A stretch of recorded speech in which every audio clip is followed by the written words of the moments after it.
들아 내가 조상 다윗에게 대하여 담대히 말할 수 있노니 다윗이 죽어 장사되어 그 묘가 오늘까지 우리 중에 있도다. 그는 선지자라 하나님이 이미 맹세하사 그 자손 중에서 한 사람을 그 위에 앉게 하리라 하심을 알고 미리 본 고로 그리스도의 부활을 말하되 그가 음부에 버림이 되지 않고 그의 육신이 썩음을 당하지 아니하시리라 하더니 이 예수를 하나님이 살리신지라 우리가 다 이 일의 증인이로다. 하나님이 오른손으로 예수를 높이심에 그가 약속하신 성령을 아버지께 받아서 너희가 보고 듣는 이것을 부어 주셨느니라. 다윗은 하늘에 올라가지 못하였으나 친히 말하여 이르되 주께서 내 주에게 말씀하시기를 내가 내 원수로 내 발등상이 되게 하기까지 너는 내 우편에 앉아 있으라 하셨도다 하였으니 그런즉 이스라엘 온 집을 확실히 알지니 너희가 십자가에 못 박은 이 예수를 하나님이 주와 그리스도가 되게 하셨느니라 하니라. 아멘. 할렐루야. 예, 제가 늦게 내려오니까 왜 목사님이 늦으시는가? 대체 왜 안 나올라? 속으로 그러면서 기도했죠? 예, 일부러 그래요. 일부러 내가 30분에서 40분 이상 기도해라고 내가 일부러 안 내려온 거지. 그러니까 뭐 시간을 몰라서 안 내려온 줄 아세요? 기도 많이 해야 됩니다. 그런데 신앙을 끌고 나가는 것은 제가 경험하기에는 기도밖에 없더라고. 기도하고 엎드리는 그 자세는 믿음이 있다고 하는 거거든요. 그리고 그 간절함이 있는 거기 때문에 기도를 통해서 또 침체되어 있는 우리의 신앙을 다시 깨우기도 하고 또 우리의 삶 가운데 하나님과의 어떤 관계 속에서 살아계신 하나님을 경험하고, 그러니까 우리 신앙의 원동력은 기도를 통해서 이끌림 받는 것이 아닌가 이렇게 생각이 듭니다. 그래서 여러분들 다른 때 기도 많이 할 때가 거의 없죠. 내가 가만히 보니까 몇몇 사람 제외하고는 한 10분 정도 있다가 하나? 네, 그런 것 같은데 기본 3, 40분 1시간 이상은 우리 권사님들은 늦게까지 기도를 하시고 그러시더라고. 그래서 여러분들이 기도에 능력이 있기를 주님의 축원합니다. 그래서 금요일, 수요일만이라도 여러분들이 30분 이상 기도할 수 있는 영역을 키워야 돼요. 찬송하고는 사실 기도 시간 계산해 보면 내가 보기엔 15분도 안 될걸? 그렇죠? 10분에서 15분. 할 기도가 없어요? 자, 오늘 하나님께서 저와 여러분에게 주시는 말씀은 사도행전 2장 29절로 36절 말씀으로 예수님을 주와 그리스도가 되게 하셨다라는 제목으로 하나님의 말씀을 선포하도록 하겠습니다. 이 사도행전이라고 하는 것은 그 하나님의 일하심, 본격적으로 하나님께서 구원을 이루시기 위하여서 성령께서 우리에게 부으시고 임하여 주셔서 역동적으로 그 하나님의 구원의 역사를 이루어나가는 것이 바로 사도행전이다. 그래서 하나님의 행동을 볼 수 있는 것. 그런 하나님의 행동이 아주 여러 모양으로 다양하게 이렇게 나타나지 않습니까? 어느 한 것만 하나님의 일하심이고 또 우리가 경험하는 것이 아니라 각 사람마다 아주 다양하게 이렇게 하나님께서 우리와 함께 하시고 일하시는 모습들이 있어서 모든 사람들이 그 하나님의 함께 하심을 경험하는 증거가 있는 줄 믿으시기 바랍니다. 그래서 사도행전 역사는 오래전에 끝난 하나의 이야기가 아니고 지금도 계속해서 사도행전은 저와 여러분을 통해서 쓰여지고 있는 줄 믿으시기 바랍니다. 우리가 예수님의 제자고 또 사도행전 예수님 사도들 통해서 또 제자들을 통해서 믿음의 역동적인 삶을 기록했던 것처럼 우리 또한 그렇게 예수님의 제자가 되어서 우리 가운데 역사하시는 하나님 그것을 써나가는 그러한 신앙생활이 되겠죠. 지난 시간에 사도행전이 시작되면서 하나님께서 본격적으로 움직이시는 그런 모습을 보여주셨습니다. 예수님께서 승천하시면서 너는 예루살렘을 떠나지 말고 성령이 임하는 것을 기다리라 라고 이렇게 당부를 하셨고, 예수님의 부활을 경험한 예수님의 제자들은 다락방에 모여서 함께 기도했다라고 2장 1절에 이렇게 말하고 있습니다. 그러자 이제 하늘로부터 그 후련히 급하고 강한 바람 같은 소리가, 하나님의 영이, 성령이 임하는 것을 이렇게 표현하는 겁니다. 하나님께서 이제 그 회중 가운데 임하시고 그 회중을 사로잡는 모습을 볼 수가 있습니다. 그래서 그 소리가 있어 그들이 앉은 온 집에 가득하였다라고 하면서 하나님께서 본격적으로 움직이시는 모습을 보여주셨습니다. 그러자 유대인들이 깜짝 놀랐죠. 이게 도대체 어떻게 된 일인가?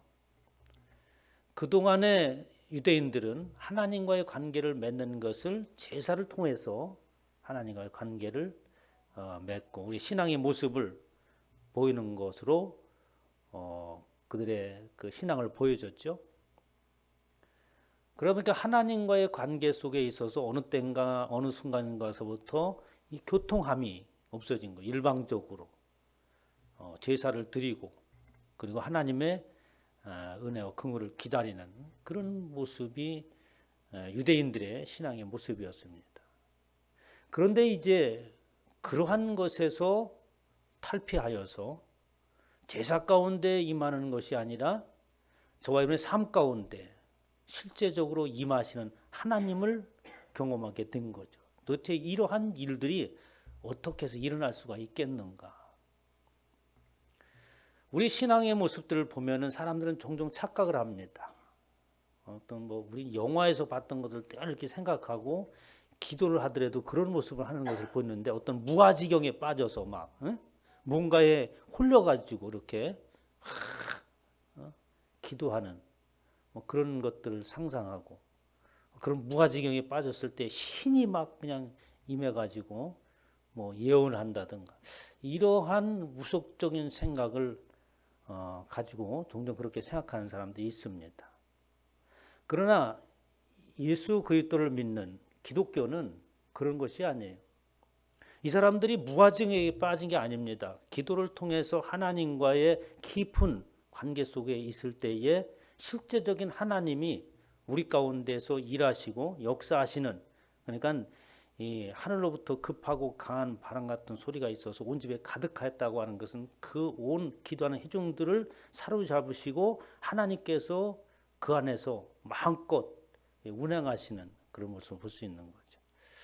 그러니까 무아지경의 가운데 있는 것이 아니라 우리가 어떻게 똑똑히 정신을 차리고 듣고 볼 수 있는 것이죠. 유대인들이 그런 것을 한 번도 경험할 수 없었고 상상도 할 수 없었던 겁니다. 그런데 그런 일들이 멀쩡한 대낮에 이런 일들이 일어난 거죠. 깜짝 놀랄 수밖에 없습니다. 당황해서 이게 도대체 어떻게 된 일이냐라고 주위에 있던 당시의 종교 지도자들이 말합니다. 이렇게 놀란 것은 그들만이 놀라고 과거의 놀람으로 끝나는 것이 아니라 사실은 오늘날도 세상 사람들이 교회를 볼 때 도대체 이게 어떻게 된 건가? 어째서 저런 도저히 이치가 맞지 않는, 우리 상식적으로 이해할 수 없는 일들이 교회에서 일어나는가? 라고 세상이 놀라야 되는 줄 믿으시기 바랍니다. 그렇게 세상이 놀랄 만한 일들이 교회에서 일어나야 돼요.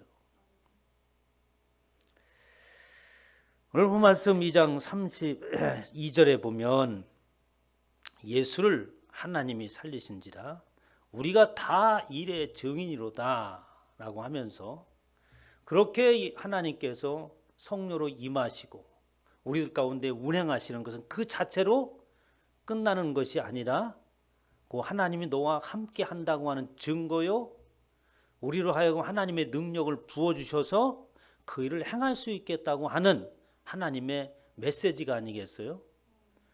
이렇게 하나님께서 우리에게 그 일을, 당신의 일을 행할 수 있도록 하시고 그리고 우리에게 명령을 하셨습니다.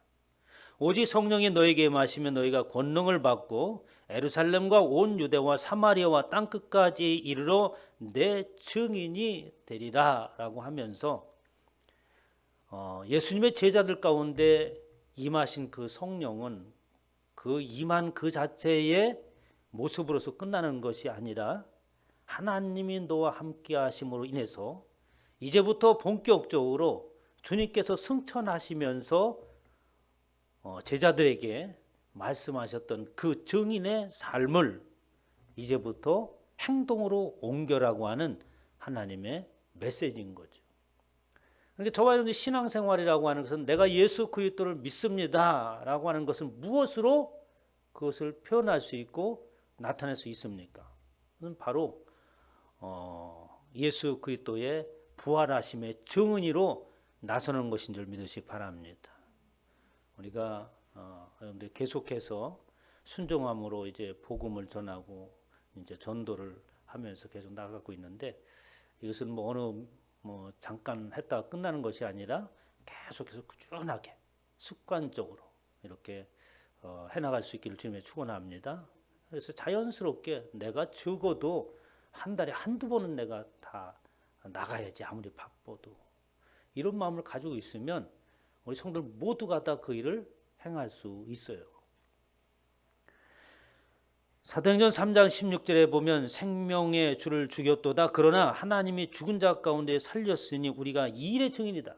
그래서 우리가 증인으로서 증거하는 그 내용은 다른 것이 아니라 생명의 주를 우리가 죽였고 하나님이 그를 죽은 자 가운데서 다시 살리신 그것이 바로 저와 여러분이 증인으로서 증거해야 될 내용이라고 하는 거죠. 그래서 하나님의 말씀은 성경에 기록된 대로 그것을 전할 때에 우리의 생각과는 무관하게 성령께서 역사하시는 줄 믿으시기 바랍니다. 그래서 우리는 복음을 전할 때 많은 생각을 하잖아요. 어떻게 하면 이 사람이 이 얘기를 잘 알아들 수 있을까? 이런 걱정을 하잖아요. 근데 그런 걱정은 하나님한테 맡기고 예수 그리스도께서 죽으신 것은 우리의 죄 때문에 죽은 겁니다. 근데 그분을 다시 하나님이 살리셨고 그리고 그 예수 그리스도가 살리심으로 인해서 우리의 죄를 사하시고 나 또한 그분과 함께 부활한 자로서 영원한 생명이 나에게 주어졌습니다. 이것을 당신에게 전하는 것입니다. 나는 나름대로 한 가지의 이야기를 가지고 말씀에 준하여서 복음을 전한다고 한다면 그 안에 하나님이 역사를 하게 되는 거죠. 그래서 우리는 증인이라고 하는 것은 다른 것의 증인인 것이 아니라 예수 그리스도께서 다시 일어선 것에 대한 증인인 줄 믿으시기 바랍니다. 그러면서 그 다음 절에 뭐라고 30절 이렇게 얘기하냐면 하나님의 오른손으로 예수를 높이심에 그가 약속하신 성령을 아버지께서 받아서 너의 보고 듣는 이것을 부어주셨느니라 라고 합니다. 성령께서 역사하신 것을 보고 듣게 하셨고 우리로 하여금 그것을 전하게 하셨어요. 누가복음 7장 22절에 대답하여 가르치되 너희가 가서 보고 들은 것을 요한에게 이야기하줘라 라고 하면서 예수 그리스도께서 이 땅에 오셔서 그 행한 것을 예수님의 제자들이 보고 들었던 것처럼 오늘날도 저와 여러분 가운데 그러한 하나님의 은혜의 역사가 있는 것들을 어떻게 우리는 이야기를 해야 됩니다. 그래서 우리가 이제 교회에서 앞으로는 한 달에 한 번 정도 한 사람씩 돌아가면서 자기가 경험한 하나님에 대한 은혜를 나는 간증의 시간을 가져야겠다라는 생각을 합니다. 그래서 제일 먼저 누가 하실래요? 전도사님이 손을 들으라고 지금 그랬잖아. 강선재 전도사님부터 시작을 하겠습니다. 그래서 한 20분 정도, 15분에서 짤막하게 해서 내가 경험한 하나님의 은혜를 예배 시간에 나누고. 그러니까 우리가 함께 하신 하나님의 그 증거가 있고 그것을 나누고 그것을 통해서 서로 어떻게 하나님이 정말 역사하시는구나. 하나님 우리 가운데 지금 운행하시고 살아 계시는구나 라고 하는 증거들을 어떻게 내놔야 되잖아요. 나 혼자만 가지고 있으면 뭐해? 의미가 없습니다. 그래서 믿음의 공동체라고 하는 것은 그런 사람들의 증인들이 모여서 하나님의 은혜를 나누고 그리고 그러한 은혜가 모든 사람들의 신앙의 삶 가운데서 동일하게 일어날 수 있도록 기도하고 또 그런 삶을 사는 것이 바로 신앙의 공동체의 모습인 줄 믿으시기 바랍니다. 그래서 이러한 것들이 교회에서 일어나야 되는 것이고 초대교회는 그런 것이었어요. 그래서 모여서 떡을 떼고 나누고 하면서 무슨 일을 했겠어요? 그들이 하나님을 찬양할 때 찬양할 수 있는 근거가 그 삶 가운데 있었기 때문에 과거에 하지 못했던 아주 열정적인 하나님을 찬양하고 그리고 자기의 모든 것을 다 내려놓고 같이 떡을 나누고 내꺼 소유에 관계없이 이렇게 서로 나눴다고 얘기하고 있잖아요. 그런 사람들은 하나님이 살아계신 그 은혜를 경험하지 못하고는 있을 수가 없는 거죠. 그래서 오늘날 저와 형제의 재산을 다 팔아갖고 가지고 오라는 것이 아니라 우리가 경험한 하나님의 은혜를 나누기를 주님의 축원합니다. 그렇게 나누고 경험이 또 이웃에게 전달될 수 있어야 되는 겁니다. 그런데 이스라엘 백성들이 어떻게 예수 그리스도를 생각하고 있었는가 하는 이야기를 또 합니다. 그래서 사도행전 4장 20절에 보면 우리가 보고 들은 것을 말하지 않을 수 없다라고 하면서 내 입을 도대체가 그냥 둘 수가 없다. 입을 열어야 되는데 이 입을 열어서 말하고 싶어서 견딜 수가 없다는 거지. 그러면서 이 베드로가 하는 이야기가 있습니다. 다윗을 알지 않냐. 다윗이면 우리가 가장 위대하고 존경할 그러한 또 선지자와 같은 다윗 왕을 알지 않냐. 우리 이스라엘 일으킨 다윗 왕을 알지 않냐. 그러면서 29절서부터 29절 34절에 다윗 왕에 대한 이야기를 하면서 상대적으로 예수 그리스도는 어떤 분인가를 이야기합니다. 형제들아 29절에 보면 내가 조상 다윗에 대하여 담대히 말할 수 있느니 다윗이 죽어 장사되어 그 묘가 오늘까지 우리 중에 있도다. 다윗과 예수 그리스도를 지금 비교하면서 말하거든요. 다윗은 우리가 그렇게 추앙하면서 다윗이 선지자같이 그렇게 많은 신앙의 영향력을 끼치고 예언도 많이 했다. 그런데 그는 어떻게 한 사람에 불과하고 그의 무덤이 오늘 우리 가운데 지금 저기에 있지 않냐. 그러면 예수 그리스도는 무덤이 있다는 거 없다는 거예요.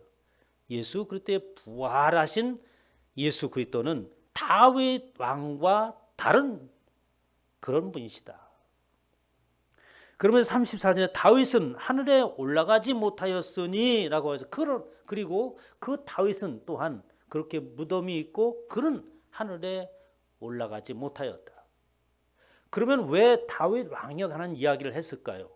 이스라엘 백성들이 원하는 메시아상이었거든. 바로 다윗 왕과 같은 그 메시아가 다시 이 땅에 나타나서 이스라엘 나라의 주권을 회복하고 강대한 나라를 만들고 그리고 어떻게 훌륭한 정치인으로서 그리고 이 사회를 개혁해 나가고 그리고 훌륭한 완벽한 도덕적인 사상가인 그러한 자가 오기를 기대했던 거죠. 이것이 바로 이스라엘 사람들이 기대하는 메시아상이었어요. 그 메시아상에 기대하는 대표적인 그가 누구냐니까 다윗과 같은 그러한 왕이 그러한 인물이 그러한 사상가가 이 땅에 메시아로서 오기를 기대했던 거죠. 그런데 예수 그리스도는 지금 부활하신 그 예수 그리스도는 우리가 기대하는 그런 분이 아니시다. 우리가 그렇게 다윗 왕과 같은 그런 분을 기대하고 있으나 사실은 예수 그리스도는 그 모든 것을 초월하고 그것을 뛰어넘는 분이시다.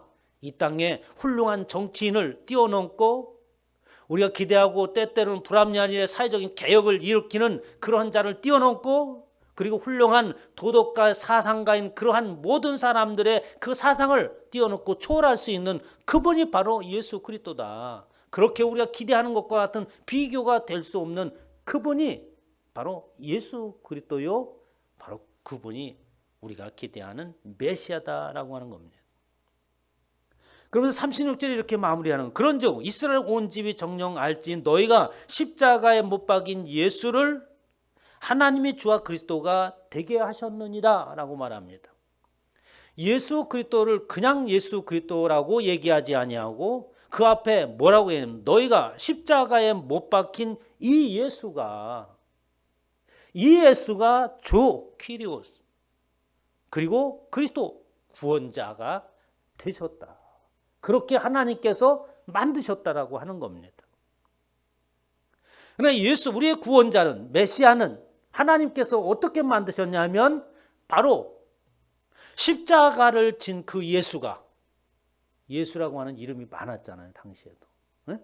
많은 사람들이 예수 그러니까 구원자 메시아를 기대하는 그런 생각들에서 그런 훌륭한 사람이 되기를 원해서 자녀의 이름을 예수라고 진 적이 많았습니다. 그러나 예수라고 하는 이름이 붙어서 그리스도가 된 게 아니죠.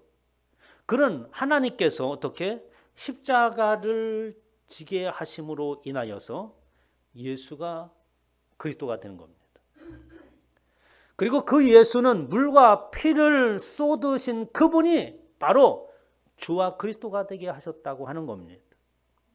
이 땅에서 당할 수 없는 수욕과 그리고 치욕을 당함으로 인하여서 하나님이 그를 주와 그리스도가 되게 하셨다고 하는 것이죠.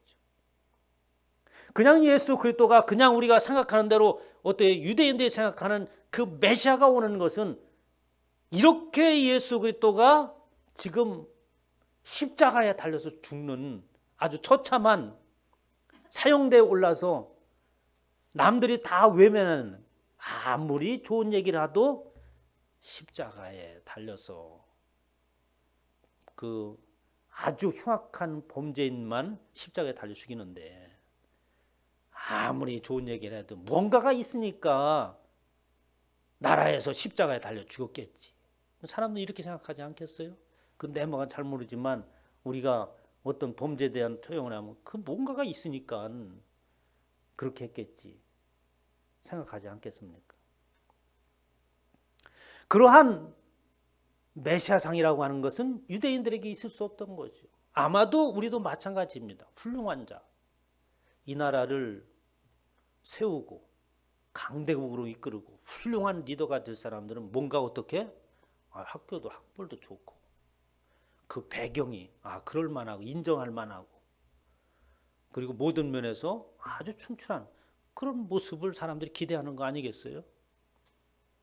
그러나 하나님께서는 그런 사람들을 통하여서 주와 그리스도가 되게 하신 것이 아니고 모든 인생들이 할 수 없는 그 일을 하나님이 직접 친히 그 일을 하게 하시고 하신 것이죠. 그게 뭡니까? 십자가를 지신 거예요. 생명의 값을 스스로 자신을 생명의 값으로 드리신 것입니다. 아무도 그를 행할 수 없습니다. 물과 피를 쏟으셨다. 자신의 모든 것을 다 쏟아내고 그리고 주와 그리스도가 되게 하셨습니다. 하나님의 사랑이 있죠. 하나님께서는 당신의 모든 정열과 모든 것을 다 쏟아내셔서 저와 여러분을 구원하신 줄 믿으시기 바랍니다. 우리의 구원을 너무 가볍게 여기지 마세요. 모든 수모와 치욕을 수치를 어떻게 감내하셨습니다. 참았다는 것이 아니라 그냥 참았다는 것이 아니라 그것을 내가 능히 받아들이고 그 수치를 당하는 것을 기꺼이 내가 당하겠다. 하나님의 마음인 거예요. 그렇게 해서 어떻게 예수가 주가 되시고 주라고 하는 것은 하나님과의 동격을 얘기하는 겁니다. 여호와를 어떻게 주라고 이렇게 번역을 했으니까 70인역에서 하나님과 동격인 거예요. 그리스도 바로 그러므로 인하여서 예수 그리스도가 우리의 구세주가 되는 것이다. 베드로가 설교를 하는 것입니다. 오순절날 성령이 임하고 나서 첫 번째 베드로가 설교할 때에 이 설교를 한 거예요. 우리가 지금 부활하신 예수 그리스도 그리고 성령이 임하신 예수님께서 말씀하신 대로 임하셔서 우리로 하여금 역동적으로 일어서고 그 일을 행하게 하신 그것은 그 원동력은 어디에 있느냐? 바로 이렇게 하나님께서 예수를, 바로 너희가 십자가에 못 박힌 이 예수를 하나님이 주와 그리스도가 되게 하셨고, 이러한 예수 그리스도를 증거하고 전하라고 말씀하셨다. 아마도 베드로가 이 설교를 했을 때에 그 청중들의 마음을 어땠을까? 고요하지 않겠습니까? 내가 지금 이 자리에 있는 것이 얼마나 하나님의 그 크신 은혜이고, 우리가 할 수 없는, 상상할 수 없는 그 일을 하나님께서 친히 행하심으로 인해서 내가 구원받았다고 하는 이 자리에 앉게 되지 않았느냐. 그러니 우리는 그것을 어떻게 진짜 믿는다고 한다면, 살아계신 하나님의 경험이 지금 오순절 성령을 통해서 지금 우리가 보고 듣고 경험하고 있지 않냐. 이제는 그 일의 증인이 되어져야 한다라고 말씀하십니다. 하나님께서 그렇게 십자가에 달리신 예수 그리스도, 예수를 주와 그리스도가 되게 하셨습니다. 이러한 예수 그리스도를 증거하는 저와 여러분 되시기를 주님의 이름으로 축원합니다.